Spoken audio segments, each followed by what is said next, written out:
Okay, we have plans to have a very short personal introduction from all the panelists because they have also their personal flavor. So maybe I start with Ron. Can you introduce yourself very briefly? Yes, Ron Fitzmartin. I'm in the Center for Biologics. Been at the FDA for approximately 12 years, mostly focused on data standards, and prior history is at several pharmaceutical companies working as a statistician, and very glad to be here. And thanks, Christian, for inviting me. You're welcome. Malin.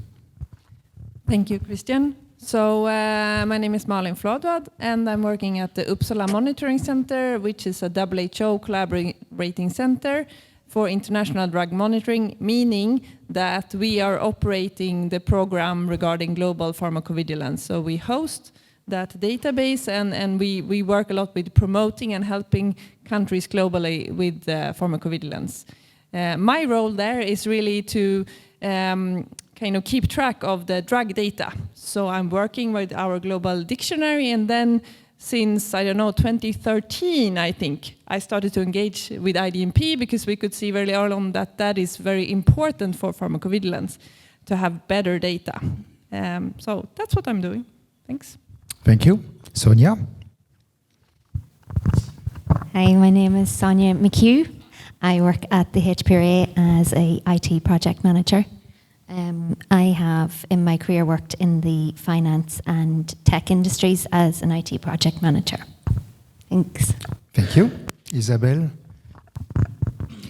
So the previous panel, I wore my European hat. So what we're doing at EMA for European Network.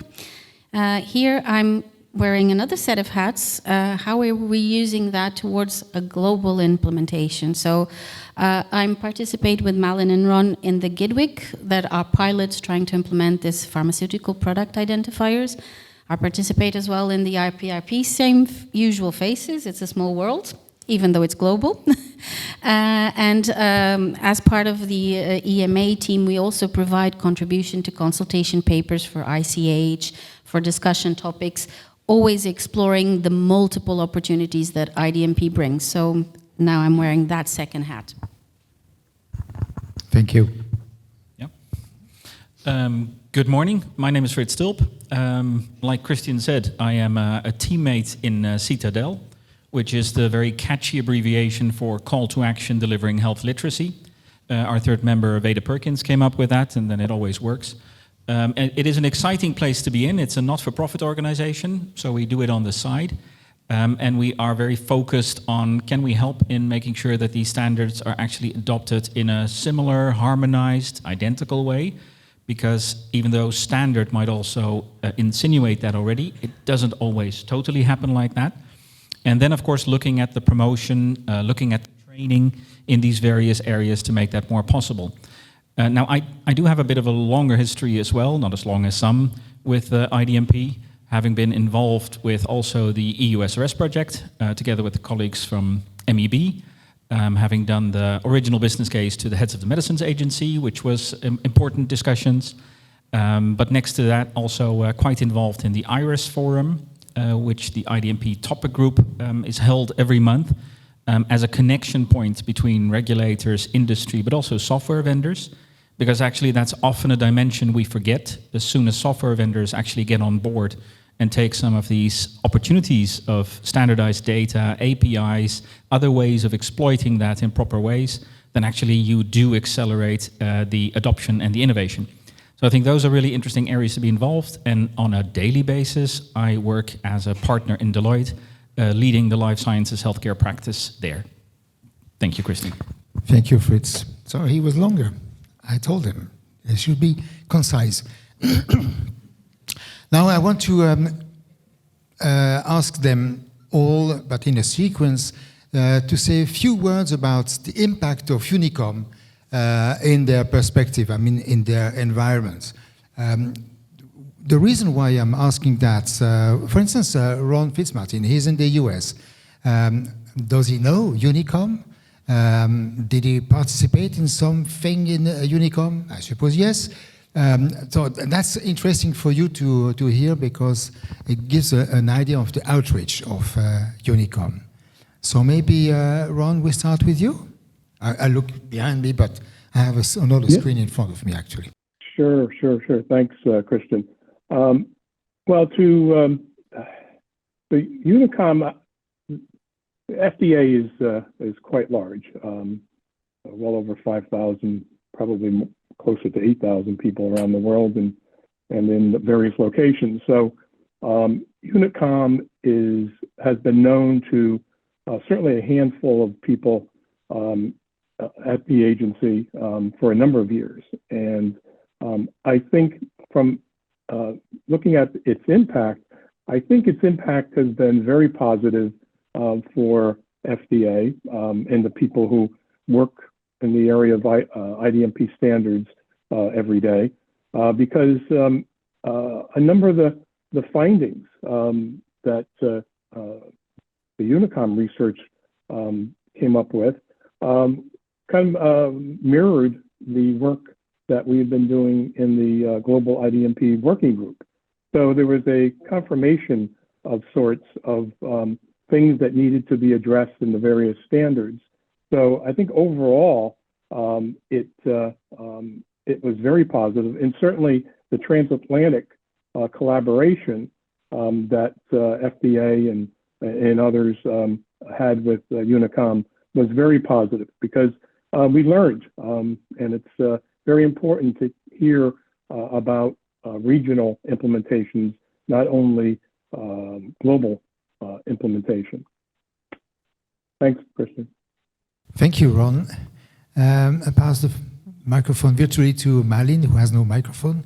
Yeah, so I think I can echo some of the things that Ron said. I mean, really to work on the global level with global implementation of IDMP, we need to learn from the local implementations. So that has really been, UNICOM has been an excellent opportunity. I would far say easily the best for us to learn on regional implementation and also a lot about the use cases that are used regionally and how we as working on the global level can understand what are the needs on the regional level and can we take some of their needs into account, maybe not all, or it's been very clear that we can't take all of those, but for some we can really learn from the regional implementations. That has been very good. And then I also think that the Citadel, the transatlantic initiatives, there we early on had very good involvement from industry, which is also really important because they will also be impacted by IDMP and also globally. So we had really good workshops there discussing some of the problems, for example, regarding substance and that some information there is confidential. And how do we handle that? So I think it's been really fruitful. Thank you, Malin. Sonia. Yeah, so just from an NCA perspective, being involved in UNICOM, it provided the opportunity for us to be able to collaborate and communicate with a number of organisations. And I think without it, we wouldn't have come as far as we have. It also forged relationships among other NCAs that obviously wouldn't be there without it. And also it created an awareness at an organisational level of the importance of data quality and data integrity. Thank you. Isabel. So I think the first question in everybody's head is, if this is a European project, why we're talking global? And at least in my head, it's always been very crystal clear. So patients these days that don't travel just within Europe, they travel across the world. I like exotic destinations a lot. Industry also doesn't operate just in Europe. It operates globally. They manufacture the same product, and we saw that with the COVID vaccines throughout the world. It's not just European products. Also, as regulators, we all cope with the same challenges. So if we're implementing this, we're struggling with lack of resources, with lots of priorities, lots of things. So for me, two things. A forum that creates that discussion, that sharing of experience, that learning is very valuable. And I believe UNICOM has been exactly that. So I've attended the Citadel meetings. Of course, we have other forums where we can do, but they're never enough. And we always look at things from a different perspective. I meet with Malin and Rod all the time. And recently on this Citadel meeting, I think we made a few breakthroughs of how Europe is planning to do some implementations of PhPID, how we plan to align with the global. And it's always fruitful to have those conversations. So I see it as a very important venue to also look outside. And my actions to take, how do you call it, the call for action, is yes, we have to do a stepwise approach. We have to think of Europe first. There's so many things we need to do for Europe alone, but let's never forget that patients, pharma, regulators all have benefits if they work together. So let's keep that global perspective into mind. Thank you. And you, Fritz? Well, that's hard to beat, right? I think the Citadel meetings have been really exciting. What we have tried to do is to bring experiences also from the three of us. Christian being heavily involved in the development of the standards. Of course, Veda having seen FDA in depth, but also part of industry associations, and myself having worked for a number of marketing authorization holders to address the challenges that are out there with IDMP, as well as the regulatory side. I think what's really exciting is to bring it together. And that's not always easy, because the more people you bring to the table, the more complex the problem might become. On the other hand, this is not a problem you can solve on your own. And I think that the Citadel meetings, they took a while to really shape up the way we wanted. They turned into face-to-face meetings eventually, very kindly hosted, for example, at FDA or even at the Dutch Standardization Institute. And then I think it's really good to see that we go into a lot of depth. And yes, we had all the substance nerds there that went for a breakout and did a lot of work on a lot of important things, right, Jean-Gonzac? And that actually leads to deliverables, maybe even on top of the UNICOM deliverables, there was additional guidance on certain substance types. Also really interesting to see how much that is appreciated by industry, because then I would like to come back to what Isabel said. There is a lot of knowledge and interest as well from the industry on how to use this best. And of course, the patient is changing, like we heard this morning as well. There are new ways of reaching that patient. There are new ways of doing therapies, like wearables, etc. And whether we like it or not, tools like GenAI are going to be applied. And maybe we think we can change that or regulate that, but that unfortunately is an illusion. So making sure you have the right data out there with the correct controlled vocabularies and as much as possible available for use, I think that's one of the only ways to make that happen. And from a Citadel perspective, connecting to UNICOM, being a partner there, has certainly been a way of bringing that conversation together. Way too long again, right, Christian?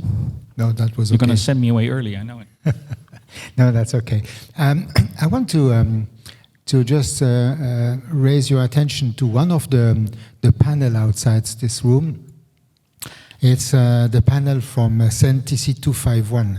Everybody knows CEN, and we spoke about ISO, IDMP all along this morning, but actually the ISO, IDMP standards are EN ISO, IDMP standard, though they are European norms at front.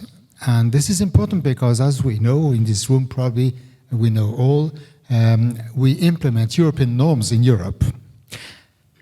And when I'm chairing this ISO group, I'm chairing at the same time the CEN group on pharmaceutical and medicine business. Just that you know, it's a combined effort between Europe and global.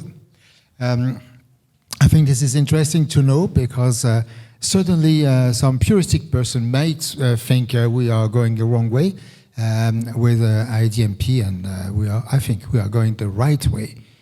And that right way also implies that we have engagement of the stakeholder in the standardization work. I nearly said the ISO work, and the standardization work. I would like now to ask the panelists their perception of the impacts they might have or they could have had by joining in a way or another there's a loudspeaker here, by joining the standardization efforts. We have also to be clear, the standardization effort is not limited to ISO 10, but includes also HL7, because we haven't spoken on this podium yet, but we are using HL7 tools to communicate information. We are also engaging with SNOMED, which is the clinical arm for many things, and they have very powerful tools to support the clinical processes, to which IDMP is in the process to be linked, not mapped, linked. And we have IHE for testing purposes. So we had on the stage, I think it was yesterday, but an IHE representative. I mean, all these standards development organizations, they need human resource expertise. Have you been engaged with these organizations? I just turned myself again to Ron first. Yes, thanks, Christian. Well, certainly a lot of the work that we're doing cannot be confirmed until we work with ISO, right? Standards organizations. It's very important, whether it's HL7 for a fire message or ISO. I think it's critical that the community works together.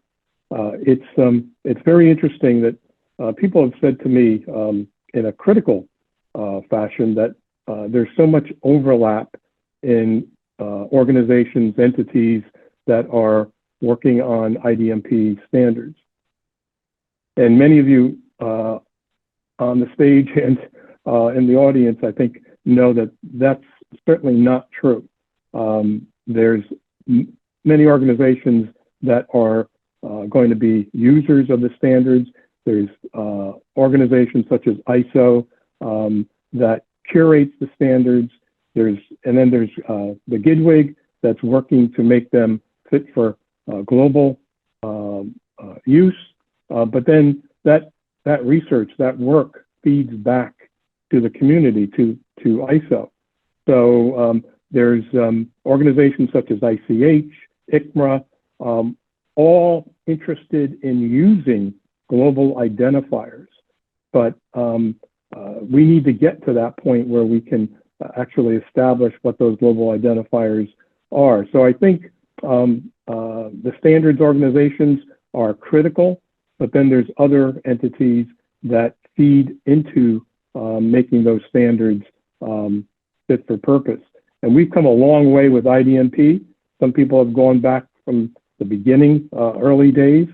But I think here we are in 2024, and I think the light is, we could see the light at the end of the tunnel. I think, and it's not a train coming at us. I think, in fact, we, in the next couple of years, we will be ready for global implementation in production. And that's certainly a lot of thanks to our WHO and WHO UMC. Thank you, Ron. Malin. Yeah, so UMC, we were very fortunate that we could actually join Work Package 1.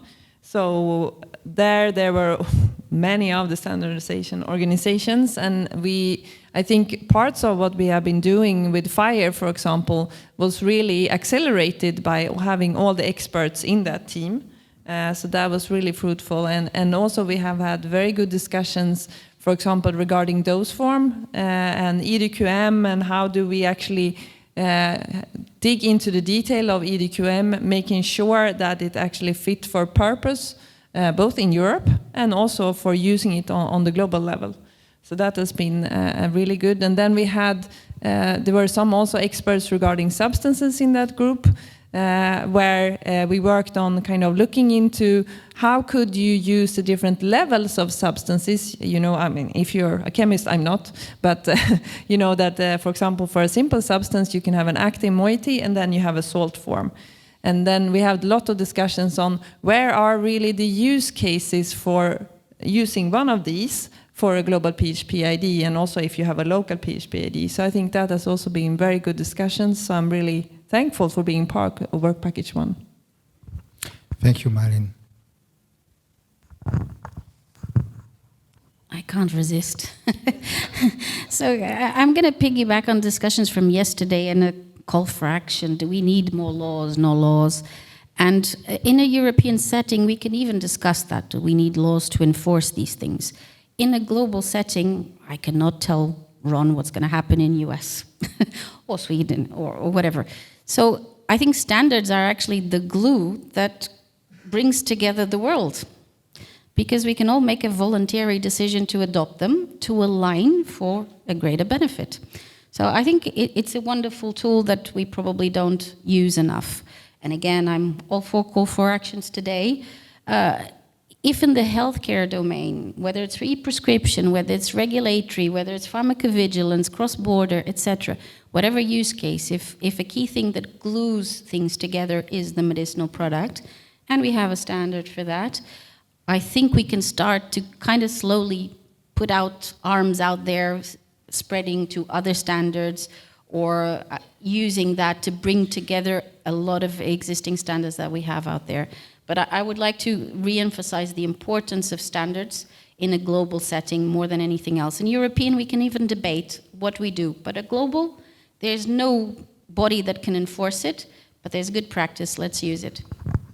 Thank you. But Isabel, you might say a word about what EMA is doing in the standards organizations, because you are in as well.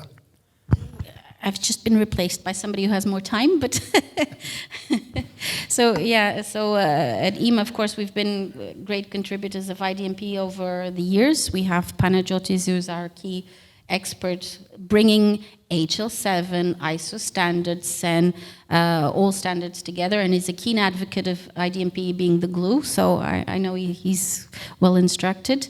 And we now have, again, picked up a lot of the editing of the next review, with Paolo Accini being back on board, Anna Cocchino, and a few other EMA colleagues. So, and linking to what Ron just said in IPRP, Ron made a great presentation of what's being proposed, what's the topics that are going to be part of the next revision. So we're keeping a close eye on that and see how we make sure our requirements are included and how we can accommodate other additional requirements that we weren't prepared to consider, but we will very carefully do so.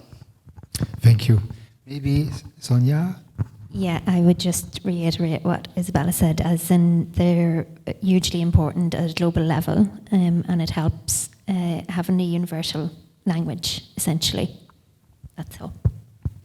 Thank you, Sonia. And you, Fritz? Engagement with standard development organizations. Push, yeah.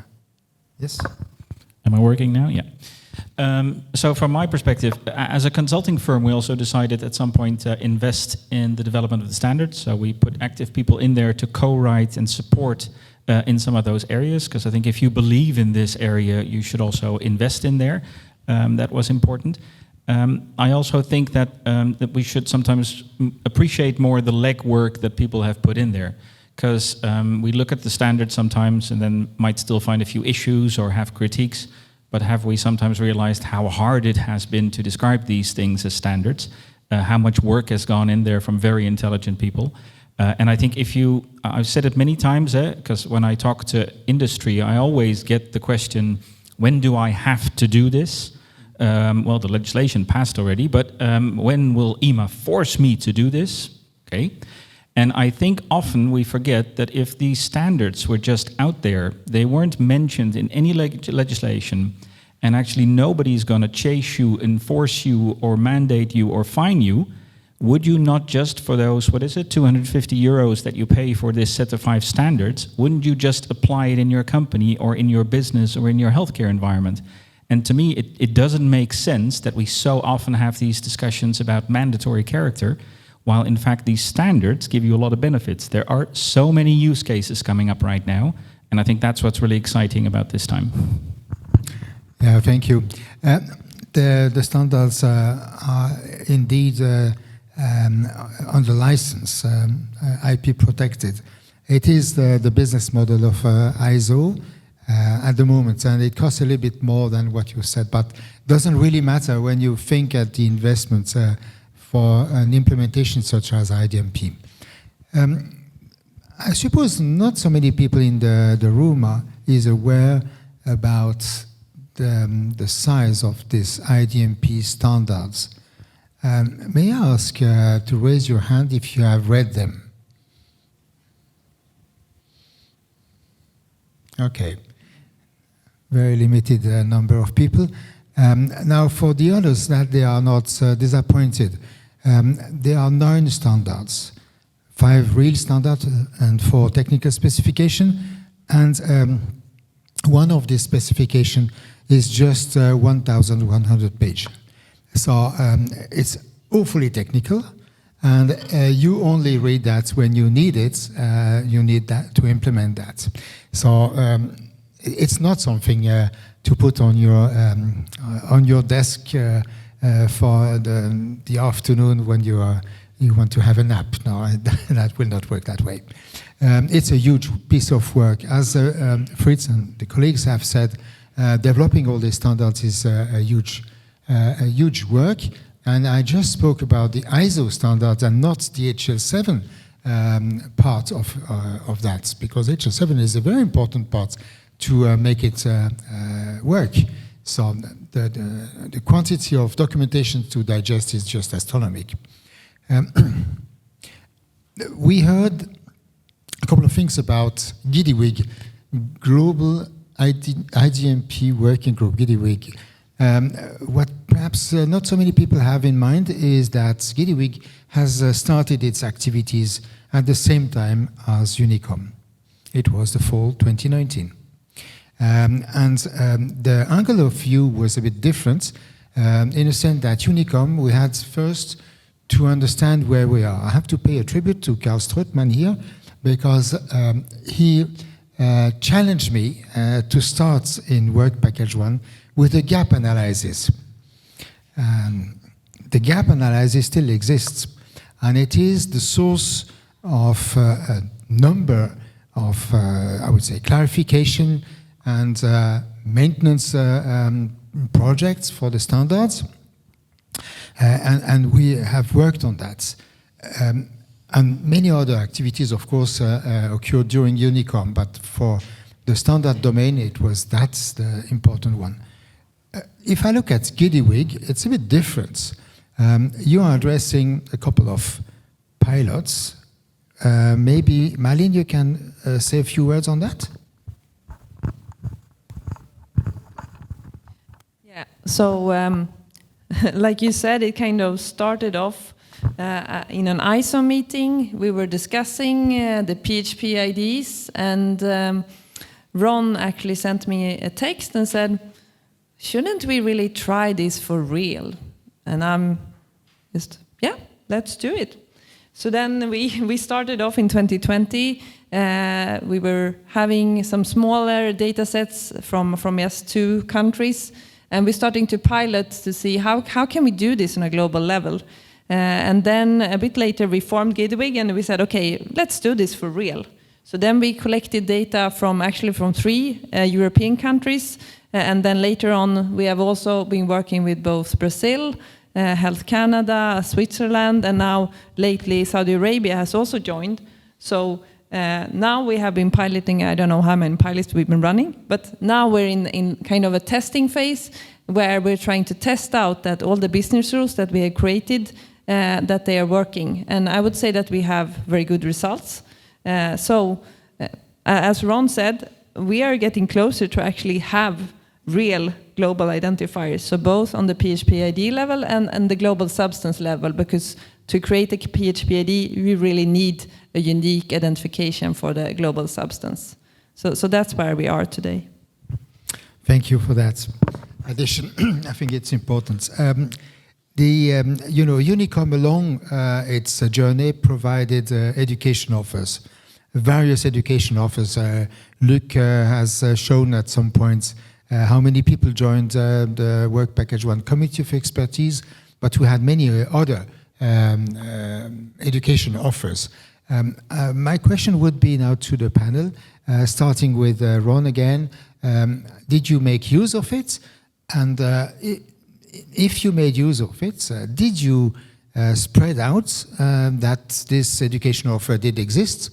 in your organization and around you, and in the US in your case? Ron? Well, certainly the IDMP in a capsule is a really excellent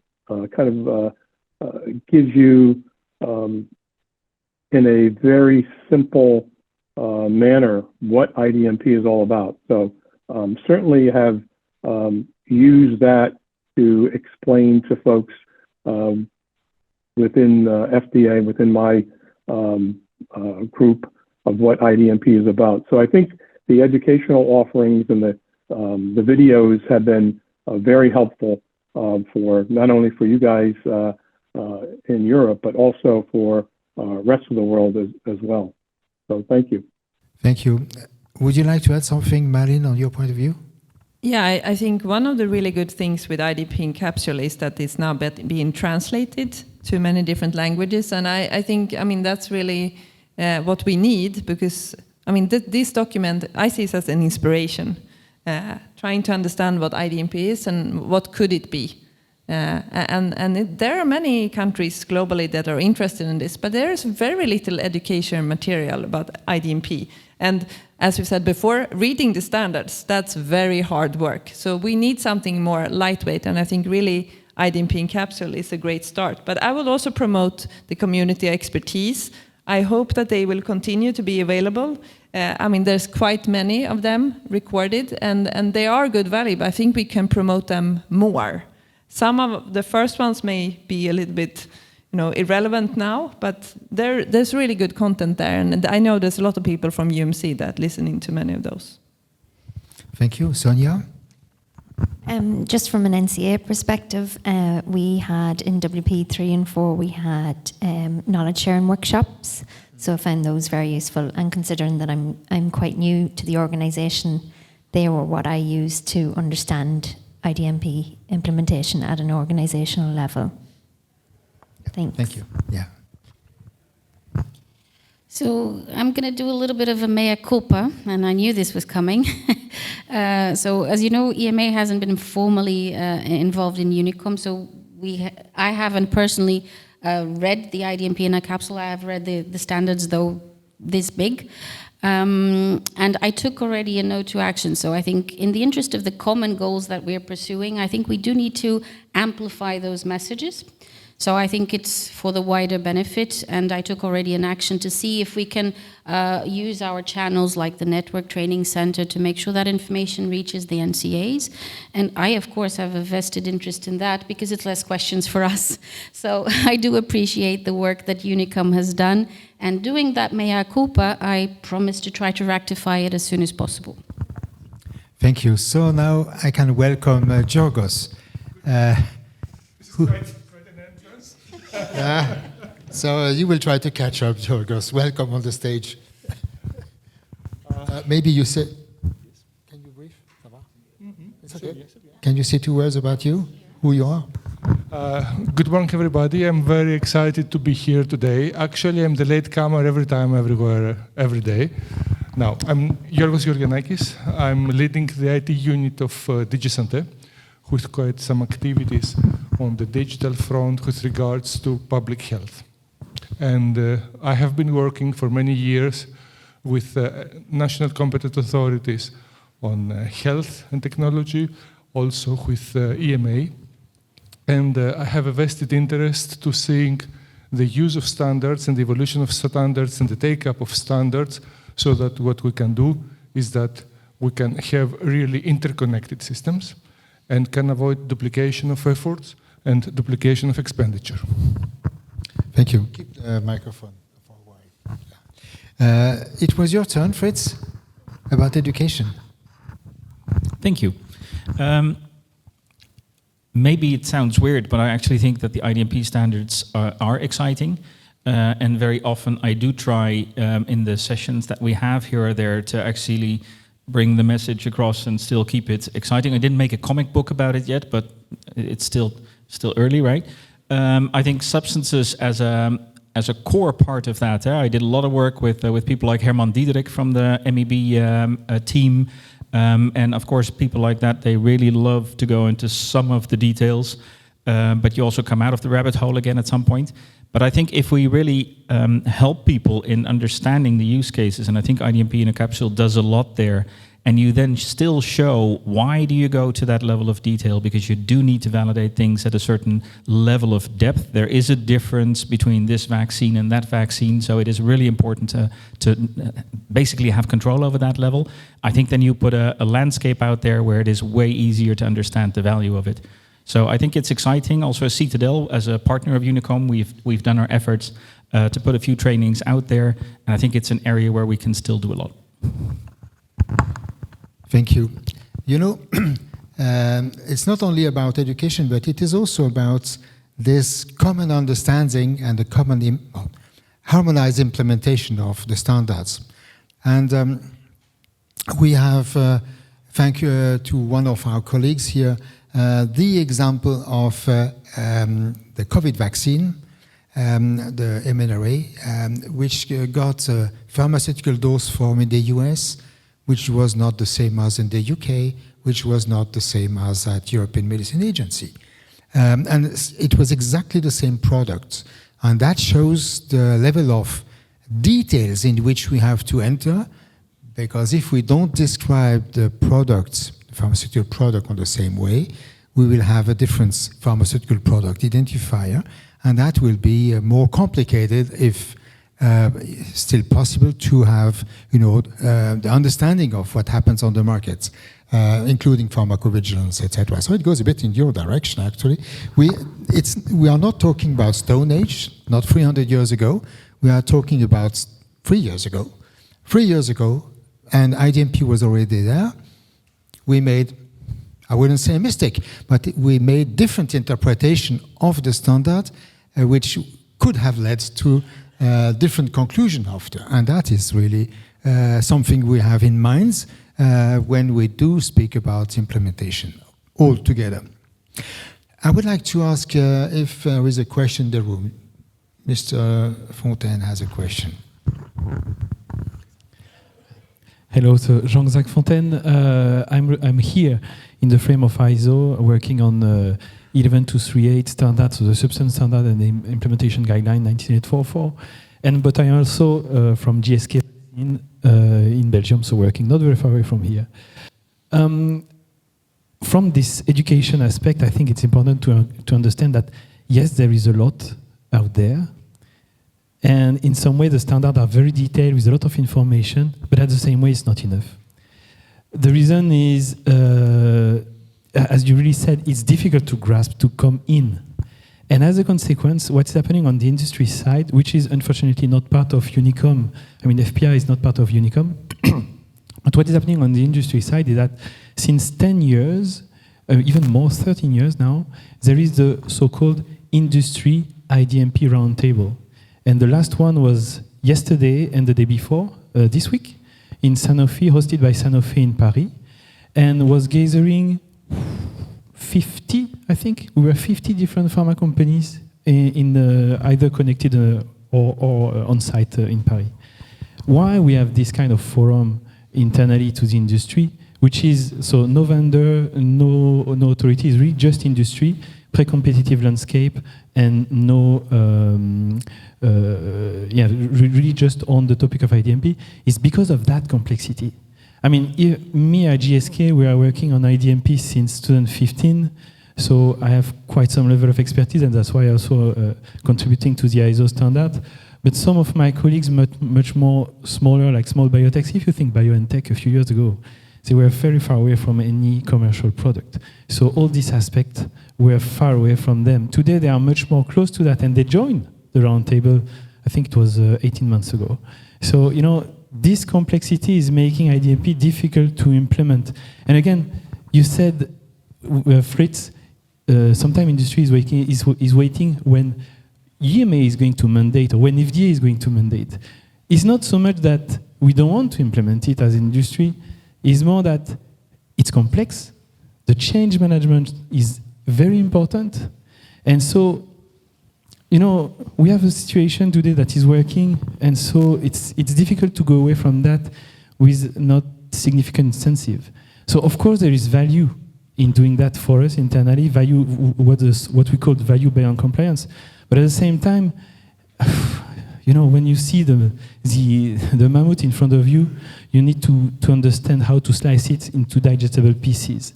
And that's a bit what we do in the IDMP roundtable, is to slice it. It's also what we need from this educational material, is a way to slice the mammoth into digestible pieces.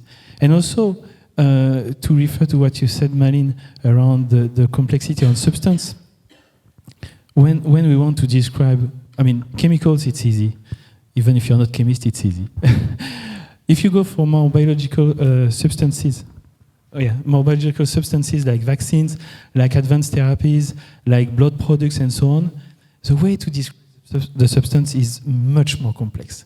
And in that context, we need to have even more documentation, even more precise standard, even more business rules on how to run the things.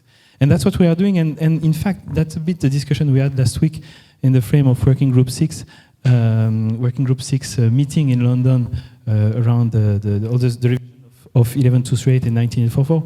It's not so much to change the standard. It's how to go to the next step. Yes, of course, to fine-tune here and there. Of course, there is always some stuff to do. But also to find a way to make it usable, to help everyone to understand it. And not just in Europe, but beyond. It was said in the previous session, or in this session, I don't remember, we have very global product. I mean, as you said, Christian, this Pfizer vaccine, this Moderna vaccine, and if I speak for the vaccine we are doing in GSK, it's one formulation for the world. Basically, it's one formulation for the world. But still, we have dozens and dozens of authorizations, which are describing each of them the product in a slightly different way. And then, when I hear that you try to reconcile data sets between authorities, I'm said, I mean, for us, it's so obvious. We have everything in one database. We could also here by playing a pivotal role in the implementation of this kind of solution. And again, voilà, we need more education, we need more understanding, we need a little bit of incentive, we need maybe a bit a stick sometime as well. But, you know, it's a bit of combination of everything that is going to help us to move forward toward an implementation and improvement of these standards. Thank you, Jean Gonzague. This is a passionate colleague. We had a question on the online participant, from the online participant. I will get it immediately, but just if you allow me, just one segment. I had a conversation with Thomas from Estonia just during the break. And actually, they are one of the only NCA to have completely harmonized all their legacy data. So it's not a huge data set in comparison with big countries, but they are already been documenting how to deal with complex issues. So we have, and that's exactly what you say. That's the same problematic. That's what you mentioned. We have now both industry and NCA, which are sufficiently far in the process, so that we can further develop and document the complexity. So I look in the comment, but go ahead. If you want to read the comments, I'm happy. Can you read it? Yes. Because I just saw it briefly on the screen here. Oh, yeah, a few. Sorry. To avoid local interpretations, from different member states of IDMP, what would be your recommendations to test and certification of systems compliance with the standards? Such as, for example, in reference to IG Connect atoms or Project atoms, or this kind of thing. That is a tricky question. Does someone want to speak about that? Ron, do you feel comfortable with that question? Not really. I think it's focused more on perhaps if there's Europe. Our interpretation of IDMP standards really comes from ISO to FDA, and FDA, there's a handful of people, and I see Frank Switzer is on this call in the meeting. That's where the interpretation comes, and we do our best to ensure that our standards, which are in conformance to the the IDMP standards. If there needs to be any changes, we would initiate those changes. But at this point, I think we are more focused on global implementation, and so I don't think this question really applies to FDA because we don't have any other local jurisdictions that would interpret these standards. Yes, Isabel? I'm going to piggyback on a few coffee conversations. So looking at the audience, so some people can correct me and they know who they are in case I misunderstood what I've been told. So I think for interoperability, we need two things. Semantics, what it means, and then a technical one. From a semantic level, we have the standards. We have, of course, in Europe, and I wouldn't be dismissive if I didn't mention the EU implementation guide. But there's also other initiatives out there, and I understand there's an initiative from the industry side, the IDMP ontology, that helps to confirm that we're talking about the same thing. So at a semantical level, what you have in this message, does it mean the same as that message as well? Then if we go to the technical level, I understand this same project already delivered these fire profiles, delivered some accelerators, and I understand there was a presentation about that yesterday that would enable industry regulators to test whether that fire exchange would work on a sandbox environment of their own to start their development.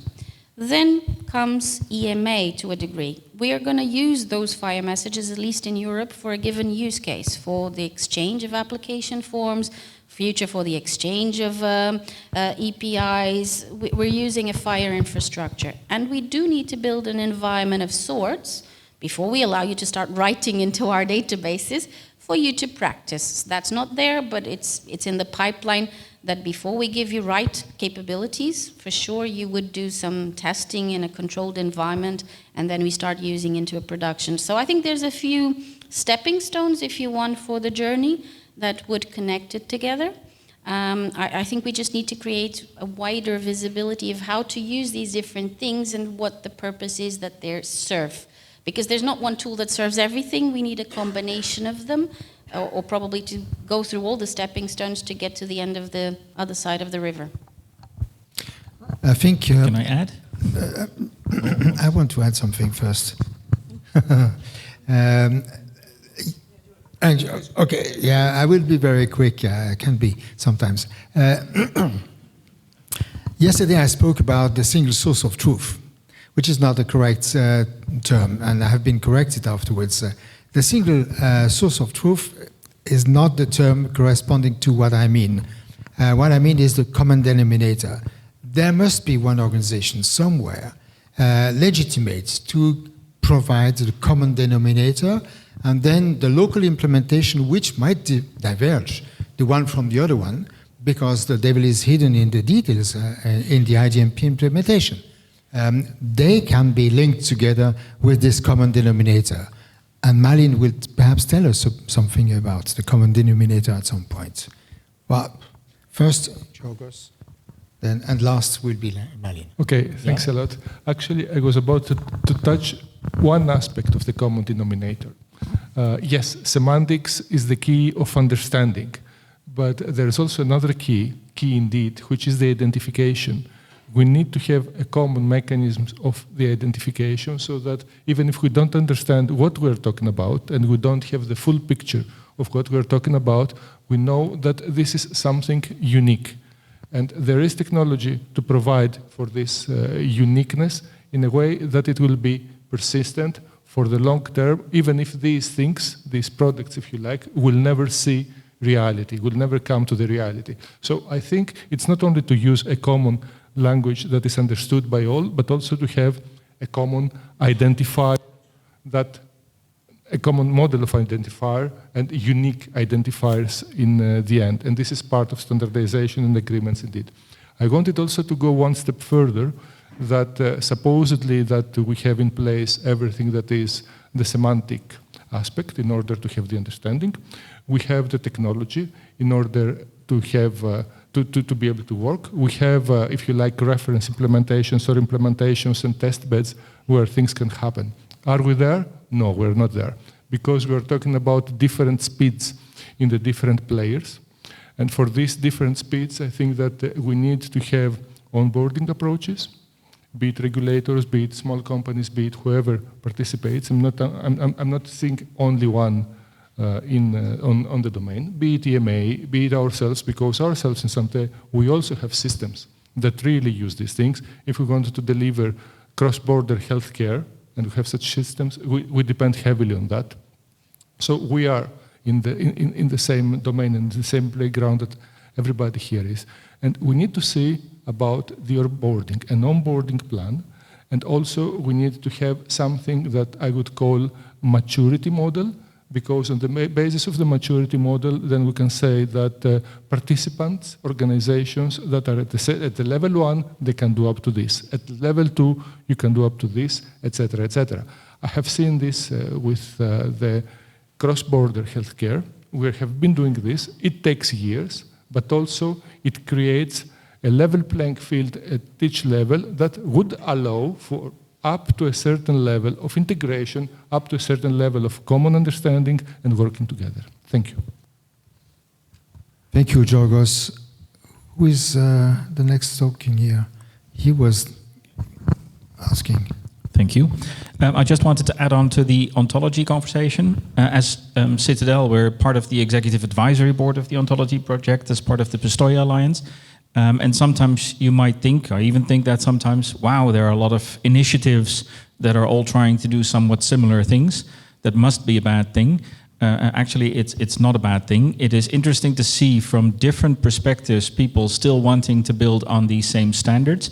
I think the thinking of IDMP ontology has always been, it's great to have standards, it's great to have the technical guidance, but you need something tangible, also technically tangible, that you can actually start connecting many of these terms from the different systems. It's also really interesting to come back to the point of Jean-Gonzague. It helps actually to identify internal drivers for example, the stakeholder industry. And a very good example, of course, is the fact that there is a regulatory world in the industry, but there is also a supply chain and manufacturing world. And actually, the use of systems that play a role there, like ERP, they sometimes lead to different realities from a granularity point of view, from a product definition point of view. They're not new, these problems. We know them, and you deal with them very often in a semi-manual way. But if you need to take quick action, for example, in shortages, in recalls, in any scary events, then actually you want to do that way better, and it also supports your compliance. IDMP ontology is an interesting way to make that happen, and you see a lot of experts joining the conversation there to make it work. So I think this is a good example of piggybacking on each other's knowledge, which can then be trained. Thank you, Fritz. Now, Malin, the common denominator. Yeah, so I mean, going back to the question, I think some of the work that we've been working on in the Global IDMP Working Group is trying, for example, finding the common denominator for strength. And that may seem simple, but it's actually not, because it's really different regulators, they use different strength. Even within a country, the same product is expressed differently. So I think if one wants to try to harmonize, one can take inspiration from what we have done in the Global IDMP Working Group, and we will publish what we have done soon. I think will be in the summer. It's currently out in review with all the experts. So I think that would be a good tool. And also maybe for dose form, although the terminologies are quite different and the level of granularity is very different globally, but you can still take inspiration. And for substance, I think we now are moving into an age where we have excellent data, I would say. Now, the work in the EU-SRS, that's really good. US had been working on their substances for many, many years before that. And with the interaction between EU and US, we can really find, the global expression for a substance. So I think there are really a lot of sources of data that one could take inspiration from. Then I'm not saying that any country should just adopt this the way it is, because they have their own rules, they have legacy data, but it's for inspiration. So it's the common denominator. Yeah. And this is necessary. Yes, Isabel? Throw another challenge out there. So I think we all talked of a few tools that are available. I think the challenge for somebody to start is where do they begin and how do they navigate, which steps do they take forward. So starting with IDMP in a capsule, then what do I do? Do I go to the semantic interoperability? Do I go to my own sandbox? So I don't know who could pick it up, but a way forward would be to even illustrate what's available and how people could navigate. I think that would be a very valuable exercise forward. Thank you. And I think what you introduced as, the onboarding, schema for the different players, that's also something to be kept into consideration. I have a good news for all of you. I'm the author of the UNICOM IDMP business plan, and it's not written yet. It's about time. It's about time then. I have only 5 weeks left, to write it. So thank you for the tips. Okay. So we spoke a bit about education, and we spoke a bit about this common denominator. And along these discussions, some use case came up, and one of these is the shortage. This week, if I'm not mistaken, there has been a discussion here in Brussels about shortage. I am not aware that those dealing with the shortage issue are aware of IDMP and what IDMP might provide as a support in this space. But I would be interested to understand your perspective of you all. How could IDMP today and tomorrow help to support this shortage issue? And it's not a European problem, because I have Ron in front of me, very small on the screen. I want to hear also the American perspective. The shortage are the same, the same problem wherever we are. Maybe, Ron, what do you say on that? Well, we see every day drug shortages in the United States and around the world. It's become more the norm than not, which is very interesting, and the reasons are very complex. Certainly, within the United States, we've been dealing with drug shortages, and we have a full staff, drug shortages staff, that tries to mitigate these shortages as soon as they pop up, and we have procedures to do that. We, within the GIDWIG, and Malin can speak to this as well, we had a forum a couple of months ago with drug shortage staff members from a number of agencies to try to understand, present them with the value of global identifiers and whether they believe that a global identifier such as the PhPID, could help mitigate drug shortages, at least in the identification of a substitute product more quickly. We had last year, I could probably rattle them off, but we had a drug shortage of cisplatin last year. And it was approximately 4 months before a substitute product was identified. And as it turns out, that substitute product was a Chinese product because, of course, were there other products available around the world? Yes, but one of our tenets within the drug shortages staff is you don't create a shortage someplace else to mitigate your shortage. So there was product around, but not enough of it. So we did, it took 4 months to identify that particular product. When we showed, and UMC showed the PhPID system to these colleagues, they all agreed, I believe, that certainly in the early stages of a drug shortage, having access to pharmaceutically like products and gives you that short list, if you will, to deal with those particular manufacturers.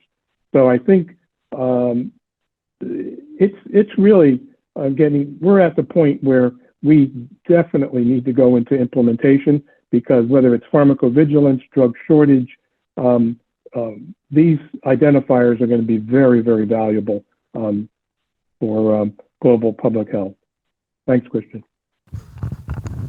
Thank you, Ron. Who wants to respond on my right side to this? You pass the microphone to the next, if you are. I will. I'll just keep it really short because I also need to run actually to catch my travel. But from a general perspective, and again, I would speak from IRIS actually also, looking at the many participants, looking at the topic groups, I think it's very welcome that there is this use case that's also looking in different directions. And I think shortages is a very also socially recognizable topic that we need to deal with. So I think it's really good to see that data structure being used for that. And thank you for having me here. Welcome. So Fritz has to leave us. We wish him farewell, and we continue the conversation. So Isabel. So maybe just to say, I think in the previous panel I already talked a bit what we're doing with shortages in Europe. So we're at the stage that we're trying to collect structured data so that if a crisis, a shortage happens, we can act quickly on it. And linking to what Ron just said, so typically in Europe, we have this list. If there's a shortage, we first collect the data, then we go and analyze, then we find for similar products. This is where PhPID will help finding similar products that could overcome that shortage in Europe. And this is where the global aspect becomes quite interesting to us. So far, we're looking at Europe. But if we had things connected, if we had global PhPID, first of all, if there was a shortage with a product in Europe, typically the manufacturing chain is very similar across the globe. We could find if there's a shortage already happening in US, it's going to hit us at some point in time, if not before, after what it has hit US. So we could act more proactively rather than waiting for that shortage to materialize in Europe as well. Like Ron said, looking at where is it in the market? I don't want to go steal it from US if they already experience lack of that product. Let's see where do we have abundance of that elsewhere in the market that we could use. So I think enabling worldwide grouping of similar products, let me put it simplistically like that, would enable us to know better that these things are happening and look for alternatives in a faster way. So I think that's how we would use the IDMP data, the potential of having structured data to support our analysis and our reaction. Thank you, Malin. This corresponds to your observations because this is one of the 4 use cases you have in the global IDMP working group, right?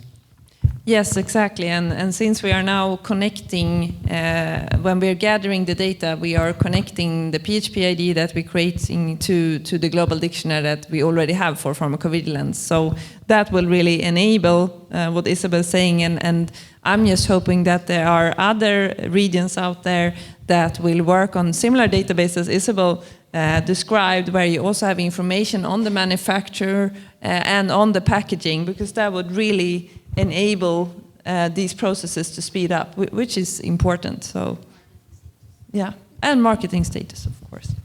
Thank you. So, Luc, you have a question from... Yes, I think we would like just to give the possibility to François to phrase out the comment he made in the chat. I think his mic is open. Referring to me, Frank Switzer? Yes. Yes.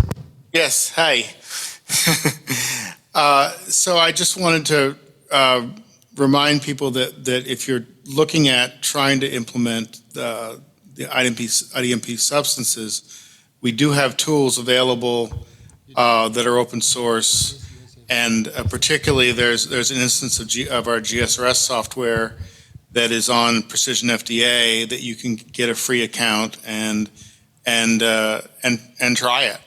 There's 150,000 substances or so there to start with, and we had great discussions in London last week regarding the direction of the 11238 standard and the implementation guide, and I'm really excited about the next 24 months or so. I'll be talking to Christian a lot. Frank, you're great. Frank Switzer is with the US FDA, and he's a member of Working Group 6, addressing especially the substances.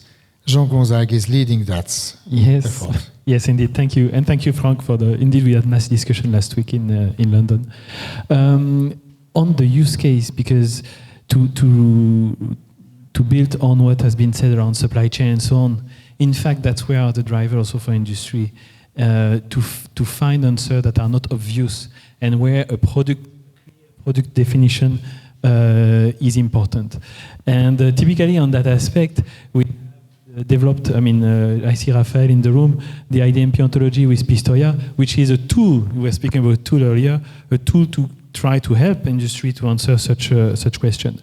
So within industry, so within like R&D, we have also sometimes some tricky questions from our dear regulators to get, say, again speaking on vaccine, what is close from my heart, a specific adjuvant across all studies where it's used, or to find out for a specific substance across all products where it is used. So this kind of question that are not, seems easy like that, said like that seems very easy, but are not so obvious when you have a big legacies, a big history in your systems, in your file, in your document, and that is difficult. And I think this kind of challenge with the legacy is also something that regulators face, and I think we can see it with the PMS migration from XCVMPD. Thank you. There are 5 minutes left. Do you want to say something? I can say a couple of things, yes, because I can give you the view from, from our side, because within DigiCert and from policy aspect, we are very well concerned about the shortages. We have activities, we have regulations, legislation that speaks about finding out what is happening with the shortages, having collaboration with EMA, of course, and the medicine agencies across EU, because this is how we work. This is something that is always embedded in all our activities and everything related to the healthcare. And I can confirm to you that this is a very important subject, and we are looking for anything that can facilitate the availability of timely and accurate information, because it affects us all. Thank you, Georgos. 5 minutes left, and I want to not necessarily use them all, but in a kind of a conclusion, you saw that we spoke about the standards with a vision of a little bit today and tomorrow, standard development, maintenance, the changes, UNICOM gap analyzes what is to be improved and so. And we spoke about the use of the standards, the implementation actually. And there we have pilots in the context of this global IDMP working group, but we have also reference implementation among the European NCA, which have participated to UNICOM. So we heard Estonia is at a certain level, but others are also very much ahead. I think Norway, very discreetly, I don't know, very cold, but they are also very ahead of the implementation progresses, and so that is something interesting for us, the standard and the implementation. And once we have these implementations, I would say expanded by keeping that harmonized approach, then Georgos will be happy, because and many others as well, because then we can start to really make use of the IDMP identification keys, the terminologies as well, but to understand what happens on the market. Is it for pharmacovigilance, primary use case? Was it for shortage? Is it for falsification or the fight against the falsification? All these use cases become something workable with the support of these IDMP keys. And the hope I have with the support of Ron from far away, and thank you really for having joined us this morning. It has been a bit tricky in the last minute. And all you on the stage, thank you for having joined this conversation. I hope we have provided you some light in where we are and where we want to go with our different perspective, but actually having the same lighthouse in sight. Thanks a lot to you all. Thank you. And enjoy the next step, which is a lunch, I suppose, here. And for Ron, it's a cup of coffee, I suppose. Yeah. Thanks. Yeah, thank you, Christian. Thank you all. Thank you, Georgios, to have joined us and to have rushed to join us. We really appreciate.